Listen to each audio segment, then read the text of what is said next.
You mean me making it? No, not necessarily.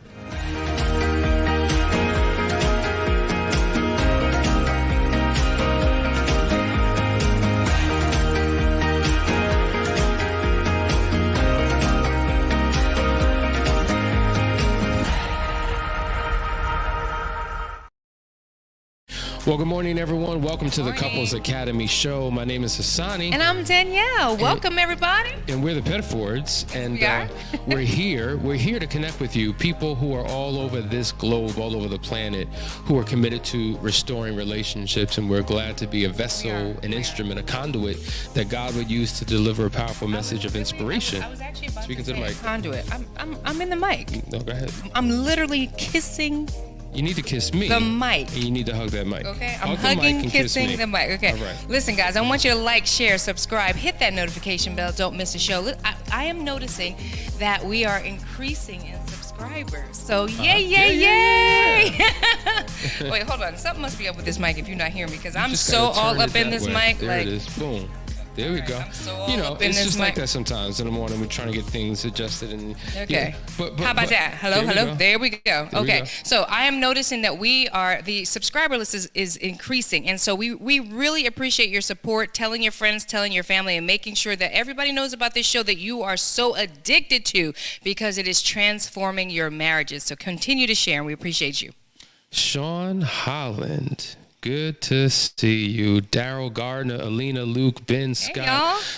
Listen, LaShawn Jackson, everybody's everybody's in the building. Listen, we're gonna dive right in, but before we do that, we got to make a couple quick announcements. You know, as you know, Last Chance Weekend is this weekend. We're excited for the couples who are going to be coming. Some of them are driving in, some of them are flying in, and they're ready to get something that will be transformational. So we ask that you will pray, that you will send your positive energies and vibes, because they're going to actually need it, because they're in a place of crisis.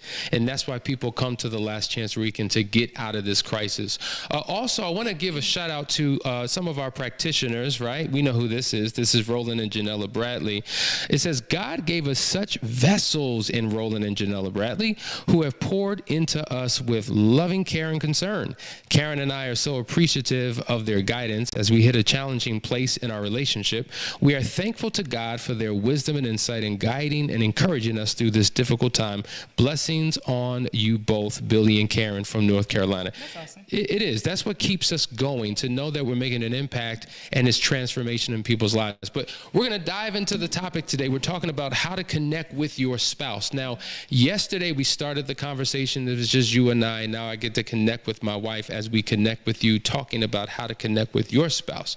And so we're just going to hit it right from the top and unpack this thing. And listen, Ben, I read your comment. I see what you're saying. You know, sometimes you can feel stuck, like you can want something, but this internal resistance within you that keeps you from actually doing it. Like it's an internal break. And really it's a mindset thing. And when we break free from certain emotional and thought kind of strongholds, it allows us to be more free to do things. So as we go through these, feel free to just embrace it. Get out of your head, feel the fear, and do it anyway, because it'll make a difference in your life. And if I could add to that, you have to make a conscious decision to think differently, right? Because we're not always responsible for the thoughts that enter our mind. You know, some of the thoughts are uninvited guests, and we have to really be good stewards of what happens in our thinking. And so you have the authority to evict, eject, and reject every thought that comes into your mind. And so sometimes it's really about changing the way you think and embracing a new way of doing and thinking. And so I want to commend you for showing up to the show. This is a great step in that direction to get some insight that you may not have, and start noodling on and processing and meditating on what you're hearing here. And soon your thoughts will change, and then your actions will follow. Absolutely. So what we're talking about today, Hassani, we are talking about how to stay connected to our spouse. Is that what we're doing? Yes. Is that what we're doing? Okay. So I'm going to stay right here in this zone until we get these mics fixed. Okay. So that means that we have to actually take some powerful, meaningful actions to make that happen. So we're going to jump into the very next one that we left off with yesterday. The one after that is get naked. Is that a word? Get naked. Is naked a word, or is it naked? I say get naked, okay?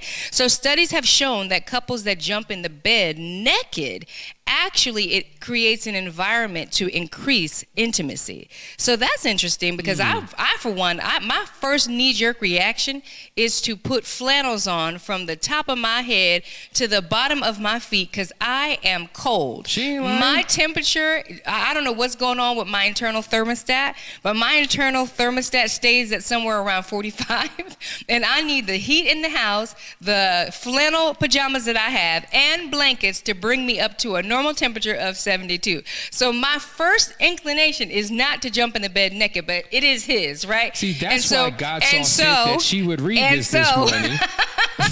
And so, as a result, what he does is he'll crank the heat up to 1,000. If I'm coming out of the shower, he'll crank the heat up to 1,000, put the fireplace on, so there is no excuse for clothes. Because it does, guys. It actually creates that environment, that closeness, that skin-to-skin contact. If you want that connection and that intimacy, you have to touch. And you can't avoid touching if you're naked in the bed. And so the reality is it increases the probability that you two will connect in some way. And as you said, Danielle, statistically, couples have more sex. But when you're wearing flannel, and when you're wearing 3 layers of clothing, and when you are on each end of the bedroom and you got a pillow, barricade in between you, and you've got all these He's literally explaining my bed. No, I'm not. He's explaining our bed. Now let's put some context to it, because listen, y'all, how many of y'all raise your hand? Nobody can see. Raise your hand if you have a king size bed.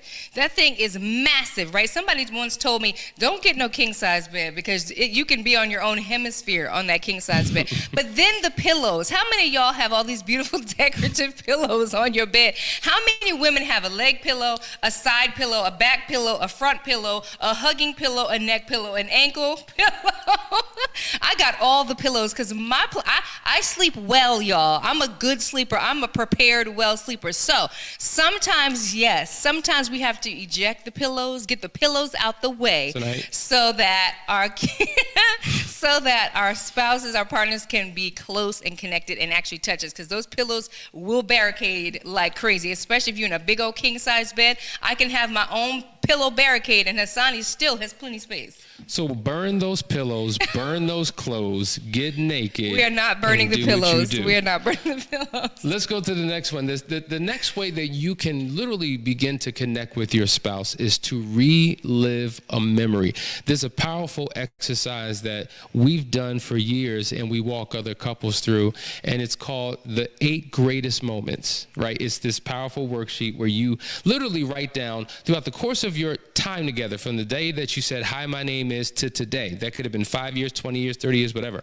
Write down the 8 greatest memories that you've ever had. And it doesn't have to be, it could be anything from a huge international trip or something as simple as holding hands and walking through the park around the lake, right? Whatever it is, what was memorable about those particular things? And so oftentimes people say, well, how do we revive? How do we renew? How do we bring that passion back? Sometimes is going back to the way things once were and reliving something that worked, a connection, a moment, an energy, something that was really a pivotal moment in your relationship that took it to the next level. And taking the time to relive that can bring back those memories. Because think about this, according to so many books that talk about the power of the mind, there's a logical brain and an emotional brain. And when you think a thought, you're using your logic, but the thought, that past thought that you're referencing, triggers an emotion. So the emotions that you once had in that moment can be revived and restored. And if you want an emotional connection, reliving those past memories is one way to do it. I think about a past memory that we had, that we would just look at each other and chuckle and crack all the way the heck up. And you know what I'm talking about. You know what I'm talking about. And yes, that's one of the beautiful things about memories, and that's one of the beautiful things about longevity, is that, when you've been married to somebody for decades, you're so vested. There are so many moments and memories that you shared because you've shared a major part of your lifetime together, right? And so there are certain moments that I have with Hassani that I could just say, remember when, and we just fall out laughing, that if things fell apart here and we didn't make it work and we didn't fight for this marriage, that if I had to start over with someone new, I couldn't share those memories anymore. That's true. They're still there, but I couldn't turn to my new person and be like, remember, no, you don't remember that. Matter of fact, you weren't here for like the last 20, 30 years, so ain't nothing I can share with you except for, you know what I mean? Yeah, and so it's a beautiful thing to be able to look back, and you're looking back with your partner together. So that's why it's so important to stay together. Like, get through it. Like, I know some of you may be in a challenging time. Some of you may be in a dark time. You may be in crisis, but you got to hold on to those memories. And the reality is, if you hadn't before, it's possible that you can have them again. You just got to really be willing to put in that fight, because there are so many benefits there. I was just talking to the men in Foundry today, and we were saying, think about this. What if you actually did lose your partner? In addition to losing your partner, what else would be lost? Right? You've had all of these memories. You have a lifestyle. You have a community. You have children. You have resources.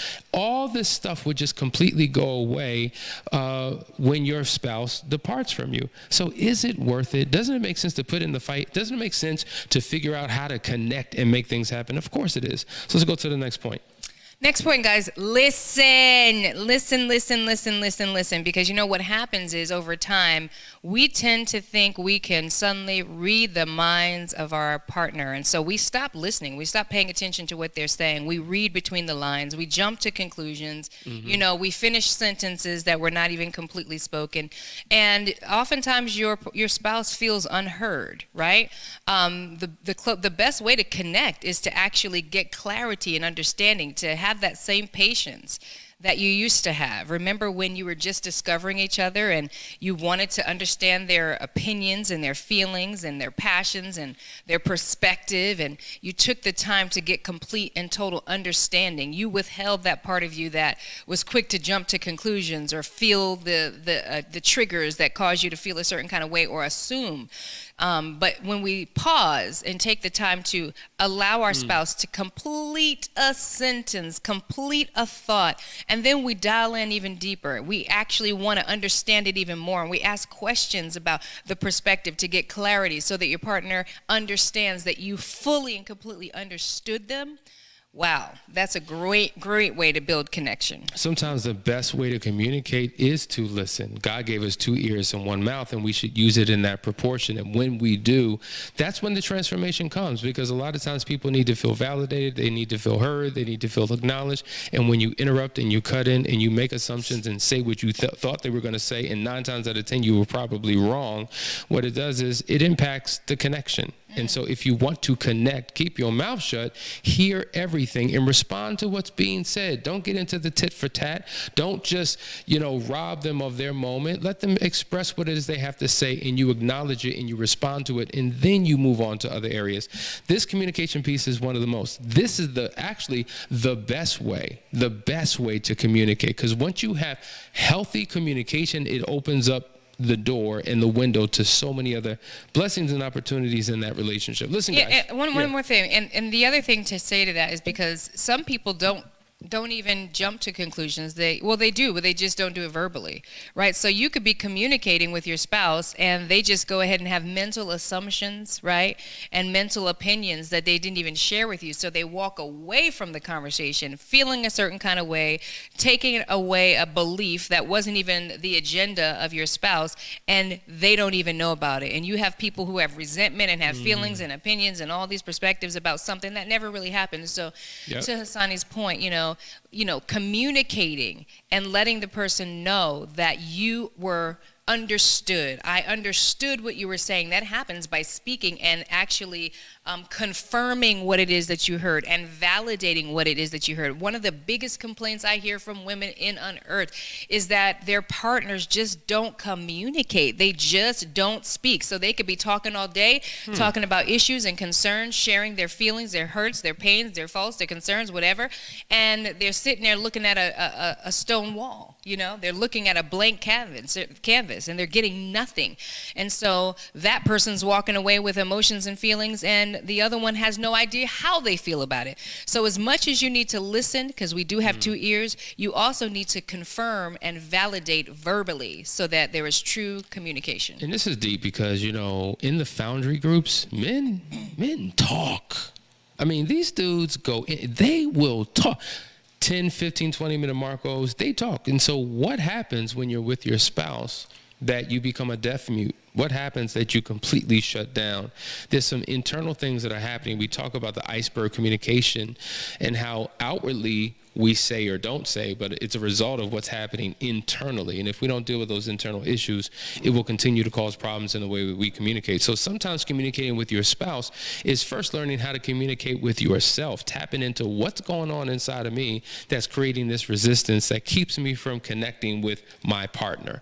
Listen, guys, you're watching the Couples Academy show. I hope that this is helping. We're talking about connecting and how to get over your fear and how to push through the moment to be able to connect and have something that's genuine and authentic with your spouse. Stay tuned. We'll be right back with a few more tips.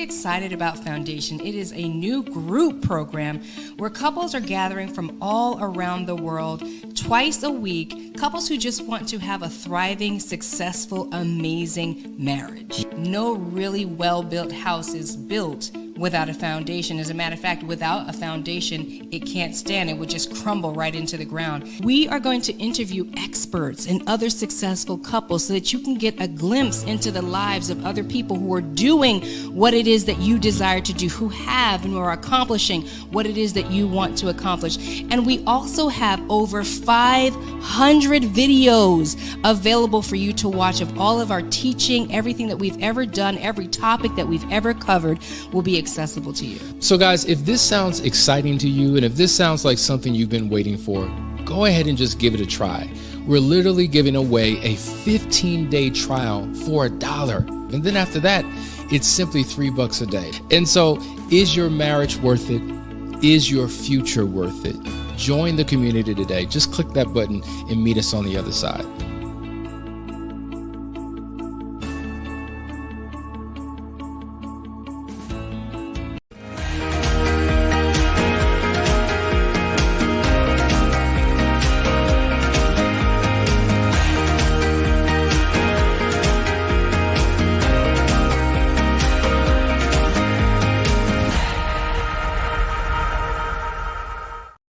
All right, guys, we're back. You're watching the Couples Academy show. We're talking about ways to connect with your spouse. We went through quite a few.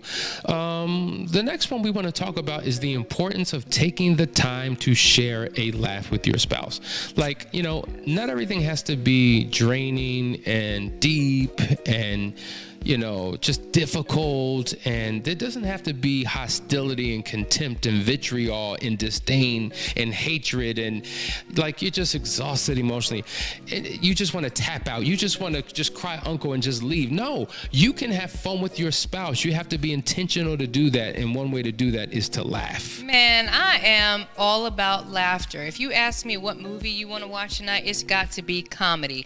I am a jokester around the house. I will do things. I will prank.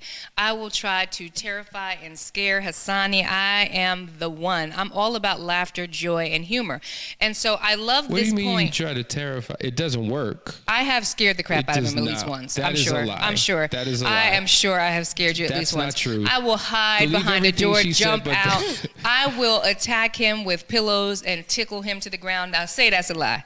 Say that's a lie, because he cannot resist a good tickle. If anybody, let me not tell your weakness. I don't want to. So can we move on? Okay, let's not tell the weakness. Okay. Okay. Now let me just say, I'm that one. I'm all about the humor. Okay. However, I love this article because it's talking about reciprocating it, right? Reciprocate the humor. So don't try to tickle me because he's too strong. Don't try to tickle me. But laugh. If I'm making a joke, laugh at my joke, even if it's funny. Laugh at my corny jokes.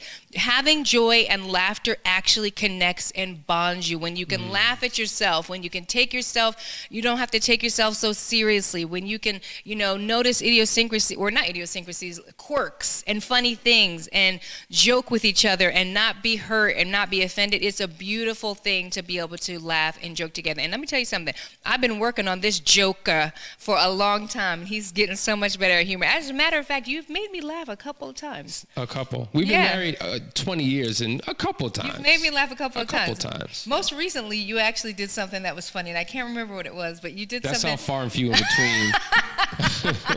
It is. And I was just like, oh, you made a funny? Like, you trying to make a funny?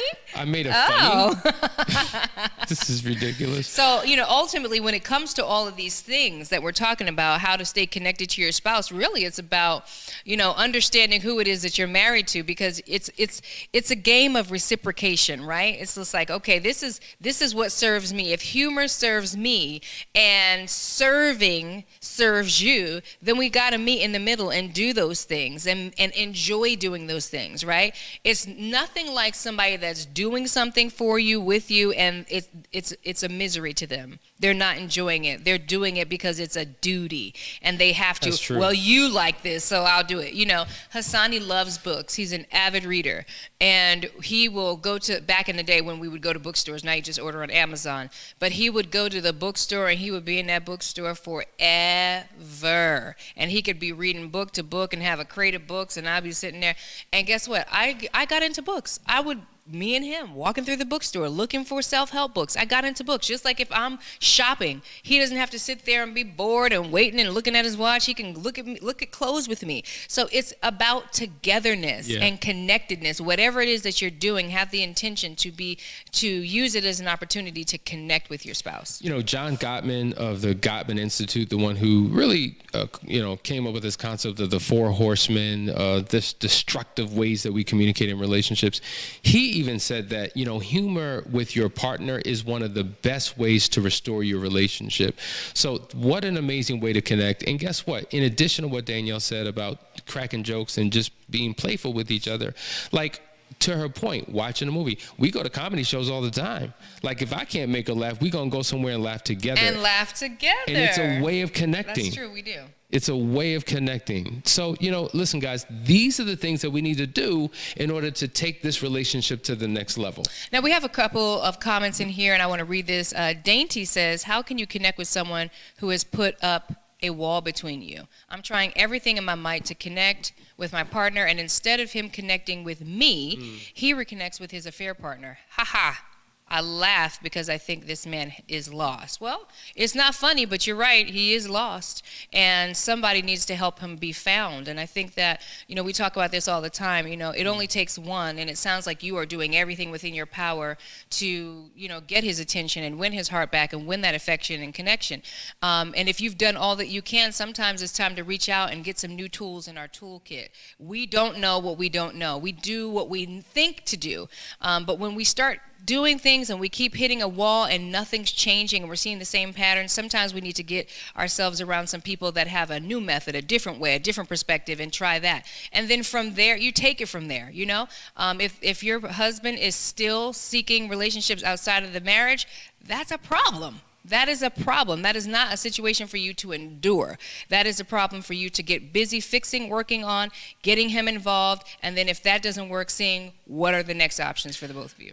On that note, one of the things that we didn't talk about yet that I think is important in terms of how to connect, so in a situation like that, a wall is built up and you're trying to connect with him and he's still connecting with the affair partner. Or Ben earlier said, there's like this internal resistance within me, in essence, and it's difficult for me to connect. Actually, he says, struggling with this right now, not my spouse's resistance, feeling switch is off, right? So this is a very real thing.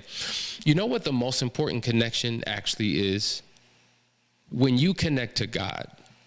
Like, real talk, when you connect to God, because when you do not rely on God and you rely on your own intellect, or you rely on how you feel, Facts. then you're always going to be limited in your attempt. You're always going to be limited in your results. It's never going to result to any type of particular breakthrough. And to your point, Danielle, you said you don't know what you don't know. And we know that God's wisdom is far above ours. His ways are far above ours. And without him, it's going to be difficult to get through this. So connecting to him gives you, I don't know, it's almost like the breakthrough It's comes the only through way. that. It's the only way. Let me just testify, okay? Because I can, sitting here hearing that, when you say connecting to God, it is the explosive power that turns the switch on when you can't turn the switch on yourself. Because I completely understand what it feels like to have your switch turned completely off, no interest, no desire whatsoever in the direction of Hassani. Now, you could be turned all the way up and turned all the way on around other people. And I'm not talking about just intimacy, but yes, intimacy, that's a major part of it. Sexual intimacy, connecting and touching and all of that. But it could just be your personality could be turned off because of the chemistry of your relationship at the time, right? And so with your friends, you're bubbly and you're bright-eyed and you're bushy-tailed, but when it comes to your spouse, you just turned off and you don't want to get into no conflict, et cetera, et cetera. There was a time when I had to literally go into the shower and lean into prayer in my safe place and beg God to help me connect with him, help me want to communicate with him, help me want to spend time with him, help me. And it takes consistency. You know, it's not a one prayer thing. You know, God is not Santa Claus. You can't just make your list, check it twice and send it off to God and he just answer your prayers. He wants to see that you are humbling yourself. He wants you to approach the throne. And what happens is that when you get so desperate and nothing is working in your world, you start praying. And then you come back to the altar in prayer and you're starting outside the Holy of Holies. And then next thing you know, you're praying so long because this thing is wearing on you so much that now you're inside the inner courts. And then after a while, you continue to pray, and then you're in the Holy of Holies where God is, and things start to change. But that takes consistency. And a simple way to say that is that we need to pray until something happens. Push. That's your acronym. He is 100% right about that. We live spiritual lives, and so we are always trying to correct our physical with the physical. We don't think, all right, let me go to the spiritual. Let me go and seek God. Let me figure out what's broken in me and what's missing in me that I can't turn on the switch. So you can apply that to every area of your life when there are things that are not working and you've done everything within your physical means to change something. And that speaks to what Dainty was saying. She's doing a lot. You got to take it to prayer. That's true. You know, Albert Einstein, I always mess this up, but I think I got it right. Albert Einstein said, we can't solve problems by using the same kind of thinking we use when we created them. So you've got to rely on something above yourself, something not, listen, when you add God's super to your natural, you begin to have supernatural experiences and breakthrough in your relationship. And to that point, when you were in that dark place and we were disconnected and we didn't like each other, and everything was going wrong, it was only through the power of prayer and submitting to the will of God and really making him the core crux and the foundation of our individual relationships and of our marriage that things began to turn around. So I just, listen, you may say, you know what, I don't know God like that. I don't have a relationship with God like that. I don't know the word like that. I don't know the first thing about praying. Like, I don't know what to do. Like, you do not have to be some phenomenal prayer warrior. No. Prayer is communication with God. And just the way you communicate with your friends and communicate with whomever, communicate with God. And you don't have to fake it with God because he knows you more than you know you. So you can talk to God the way you talk to your friends, the way you talk. You can talk to God.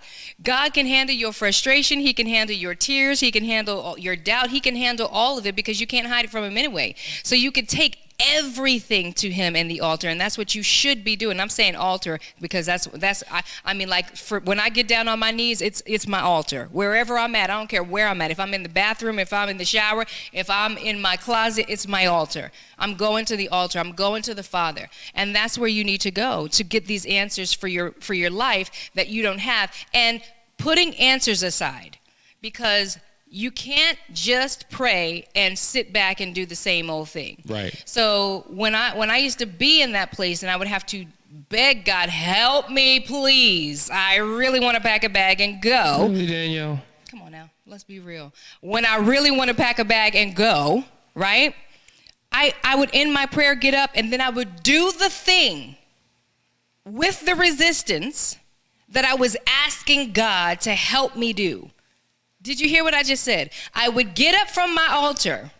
I would go and do the thing with the resistance that I had, as if God had already answered the prayer. So you still have to do something. If you want to walk this walk, you got to start walking in the direction of the prayers that you're praying, so that God can meet you there. You can't just sit back and continue to do the things that you've been doing and waiting for God to come down and pick you up off your feet and drag you like a mummy or drag you like a puppet to do the things that you're supposed to do. No, you got to do it, but he'll give you the power and the authority to do it. See that little sliver that she just broke down about how she would pray and how she would show up after the prayer? I think people heard it, but they didn't really hear it. And see, this is why, wow, what a perfect commercial. We have kingdom marriage.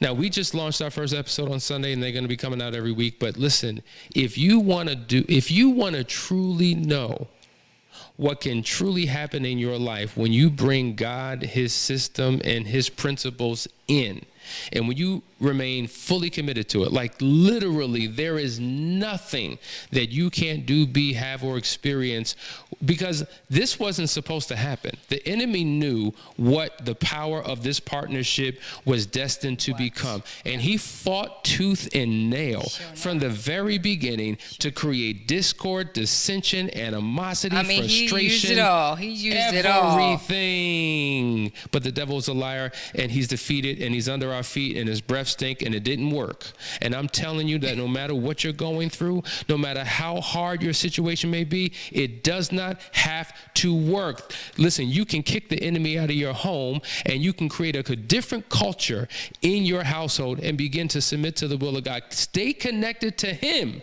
See, when you're connected to him, then he begins to be connected to you and your marriage, and things begin to happen. You need to tune in to the Kingdom Marriage Show on Sundays, because it's going to revolutionize your life and send you to a place that you've never been. Anyway, that's our time. I hope you got something out of today's conversation. You're watching the Couples Academy show. My name is Hassani. I'm Danielle. And we're the Pettifords. See you in the morning for another great episode. But until then, stay safe. Take care.